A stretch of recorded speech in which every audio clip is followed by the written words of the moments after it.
വിരുന്നിൽ പങ്കെടുത്ത സംഭവത്തിൽ ആലപ്പുഴ ക്രൈംബ്രാഞ്ച് ഡിവൈഎസ്പി MG സാബുവിനെ സസ്പെൻഡ് ചെയ്യാൻ മുഖ്യമന്ത്രിയുടെ നിർദ്ദേശം. സാബുവിനൊപ്പമുണ്ടായിരുന്ന 2 പോലീസുകാരെ നേരത്തെ ആലപ്പുഴ ജില്ലാ പോലീസ് മേധാവി സസ്പെൻഡ് ചെയ്തിരുന്നു. മാനസ മനോജ് ചേരുകയാണ്. മാനസ, വിവരങ്ങൾ എന്തൊക്കെയാണ്?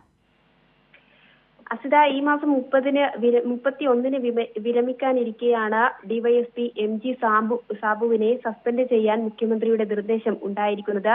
ഏതായാലും ഗുണ്ടാ നേതാവ് തമ്മനം ഫൈസലിന്റെ വീട്ടിലെ പാർട്ടിയിൽ പങ്കെടുത്ത ഒരു സാഹചര്യം ഉണ്ടായതിനെ തുടർന്നാണ് ഇത്തരത്തിൽ മുഖ്യമന്ത്രിയുടെ നേരിട്ടുള്ള ഇടപെടൽ. ഉടൻ തന്നെ നടപടി ഉണ്ടാകുമെന്ന് തന്നെയാണ് സൂചന. അതോടൊപ്പം തന്നെ പാർട്ടിയിൽ പങ്കെടുത്ത 2 പോലീസുകാരെ നേരത്തെയും സസ്പെൻഡ് ചെയ്തിരുന്നു. ഒരു CPO, പോലീസ് ഡ്രൈവർ എന്നിവരെയാണ് ആലപ്പുഴ SP സസ്പെൻഡ് ചെയ്തത്. മൂന്നാമതൊരു പോലീസുകാരൻ കൂടി പാർട്ടിയിൽ പങ്കെടുത്തിട്ടുണ്ട് എന്നാണ് വിവരം. ഒരു വിജിലൻസിൽ നിന്നുള്ള പോലീസുകാരനാണ് പങ്കെടുത്തത് എന്നുമാണ് വിവരം. ഇദ്ദേഹത്തെയും അല്പസമയം മുൻപ് സസ്പെൻഡ് ചെയ്തു.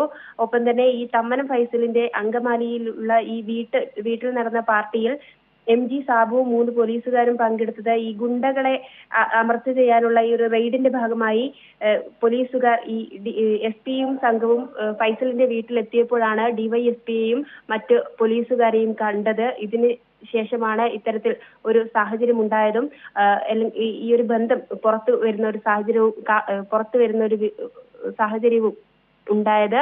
തുടർന്നാണ് മുഖ്യമന്ത്രി തന്നെ ഇതിൽ നേരിട്ട് ഇടപെടൽ നടത്തിയിരിക്കുന്നത്. ഉടൻ തന്നെ നടപടി സ്വീകരിക്കുമെന്ന് തന്നെയാണ് പ്രതീക്ഷിക്കുന്നത്. ശരി, മുഖ്യമന്ത്രിയാണ് സസ്പെൻഡ് ചെയ്യാൻ നിർദ്ദേശം നൽകിയിരിക്കുന്നത്. വിവരങ്ങൾ നൽകുകയായിരുന്നു മാനസ മനോജ്.